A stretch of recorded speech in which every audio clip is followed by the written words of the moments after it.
Bismillahirrahmanirrahim. Assalamualaikum warahmatullahi wabarakatuh.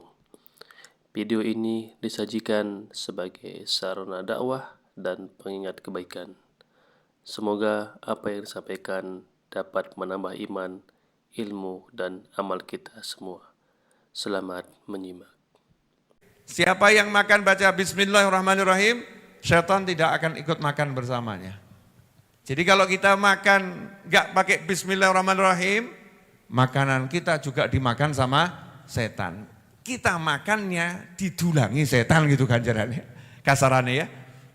Mungkin dulang-dulangan sama setan, wah rangkulan sama setan. Nggak kerasa kita, mungkin kita dibuat mainan sama setan. Makanya yang orang makan nggak baca bismillah, makannya itu, naudzubillah min dzalik, ngobrolnya ngerasani orang. Bisa jadi ngobrolnya di meja makan sama istrinya perang.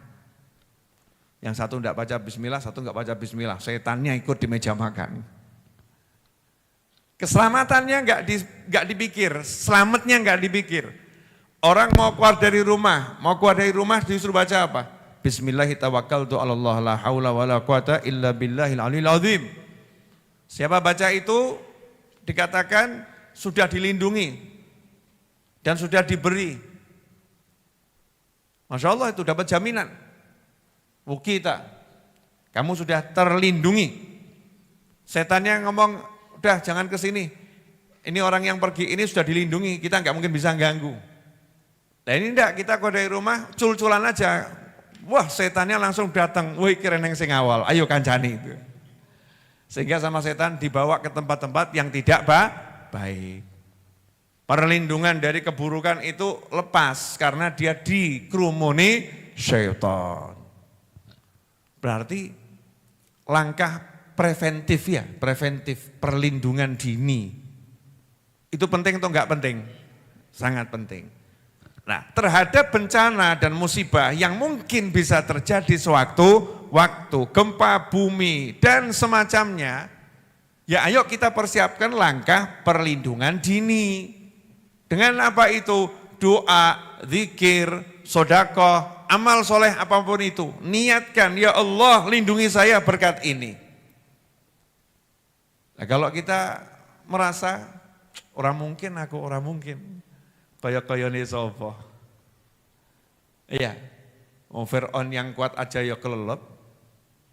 Betul kan? Korun itu yang super sugih. Sampai hari ini belum ada yang bisa mengalahkan kekayaannya Korun. Maka kalau ada harta ditemukan dimanapun orang bilang hartanya Korun. Betul kan? Apa bahasa Indonesianya? Harta karun. Gak ada. Harta Iis orang no. Gak ada. Ketemu di suatu desa digali emas 10 kilo. Harta novel. Orang no. Disebut harta apa? Harta Korun. Saking sugih Korun tuh. Karena kayanya Korun. Dimanapun harta ditemukan dibilang harta Korun. Di Indonesia kan jadi harta karun. Benar? Pertanyaannya, mati ini kelelep apa gak kelelep? Kelelep, tapi bukan kelelep air. Ya, tenggelam di dalam tanah. Widuk lemai. Ya, tanahnya tuh turun, longsor ke bawah. Bukan longsor miring begini ya, bukan. Tanahnya tuh turun, ketimbun dia. Sampai sekarang enggak tahu itu di mana tuh Korun tuh ya. Hartanya terkenal. Bisa dipahami? Oh, terus kita mau merasa hebat apa? Oh rumah saya, Korun tuh rumahnya dibangun dengan peradaban yang sangat canggih. Piramid itu canggihnya luar biasa. Tapi kalau udah berhadapan dengan ketentuannya Allah Ta'ala, siapa yang bisa melawan? Enggak ada yang bisa melawan. Makanya ada satu kalimat, la yaruddul qadha illa du'a. Tidak ada yang bisa menolak itu ketentuan Allah kecuali minta tolong sama Allah. Kecuali doa. Doa itu kan minta sama Allah. Biar jelas, karena kalau diterjemahkan tidak ada yang bisa menolak ketentuan Allah kecuali doa. Mungkin kurang paham kita. Tapi kalau kita terjemahkan doa itu apa? Memohon kepada Allah. Jadi kalau kita terjemahkan tidak ada yang bisa menolak ketentuan Allah kecuali kita mohon kepada Allah. Karena itu kalau kita pengen selamat dari musibah, bencana, apapun itu ya tiap hari harus minta. Bismillahi masyaallah la yasukul khaira illallah. Bismillahi masyaallah la yasrifus su'a illallah. Bismillahi masyaallah wa ma bikum min ni'matin fa minallah. Bismillahi masyaallah la haula wa la quwata illa billah. Doanya Nabi Khidir alaihi salam. Di situ ngomong bismillah masyaallah la yasrifus su'a illallah. Enggak ada yang bisa menyingkirkan keburukan kecuali Allah. Banyak itu doa-doa yang diajarkan Nabi Muhammad SAW, diajarkan para anbiya wal mursalin, diajarkan para sahabat, diajarkan para aulia. Ambil satu, jadikan wirid, baca tiap hari.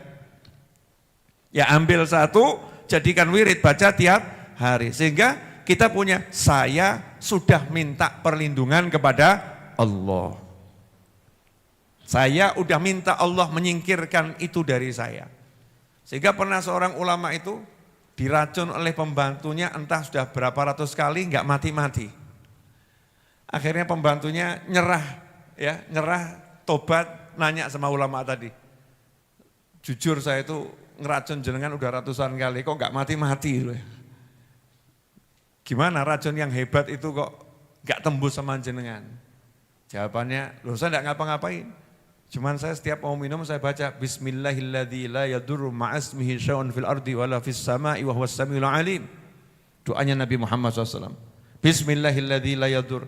Dengan nama Allah yang berkat nama Allah sebut la yadurru ma'asmihi, tidak akan ada sesuatu la yadurru ma'asmihi syai'un fil ardi wala fis sama'. Tidak ada sesuatu di bumi maupun di langit yang bisa mencelakai saya. Mau minum baca itu. Dianjurkan kalau mau duduk juga baca itu. Bagusnya dibaca 3 kali.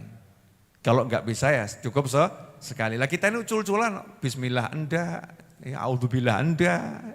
Minum tinggal glegek, duduk tinggal makblek, ya turun tinggal blek gitu ya. Cul-culan gitu, merasa super power. Ya merasa hebat, merasa wes pokoknya ora mungkin aku iso disenggol, enggak mungkin gitu. Ya naudzubillah min dzalik. Jadi kita harus melindungi diri kita dan ajarkan keluarga kita untuk pegangan itu.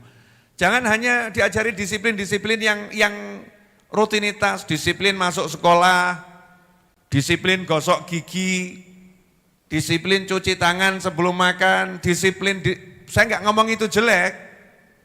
Tapi coba kita ambil skala prioritasnya. Mana yang paling penting untuk didisiplinkan? Mana yang paling urgent untuk didisiplinkan? Disiplin baca doa. Disiplin baca zikir. Disiplin baca wirid. Baca Yasin tiap hari, insya Allah terlindung dari musibah. Disiplinkan baca Yasin keluarga kita. Kan begitu ya? Disiplinkan baca Al-Waqiah, insya Allah tidak akan kena kefakiran tuh hatinya. Hatinya akan terus merasa kaya, enggak takut miskin. Sehingga super semangat ya, semangat kerja, semangat usaha. Karena enggak ada pesimis. Ya, hati-hati ya Mak kesinggol. Enggak ada pesimis, dia cukup percaya diri kalau apa yang dia lakukan insya Allah akan direstui oleh Allah Subhanahu wa ta'ala. Alhamdulillah tim Jok sudah datang, saatnya saya nyeruput kopi. Moga diunjuk. Ibu-ibu jelas Bu?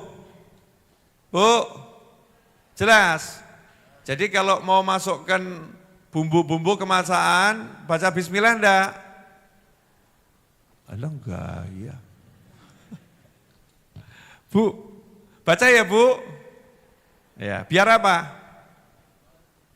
Biar masakannya itu tidak kemasukan setan.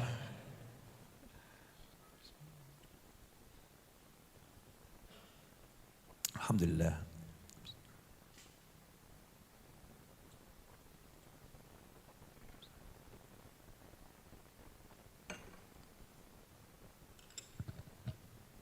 Alhamdulillah.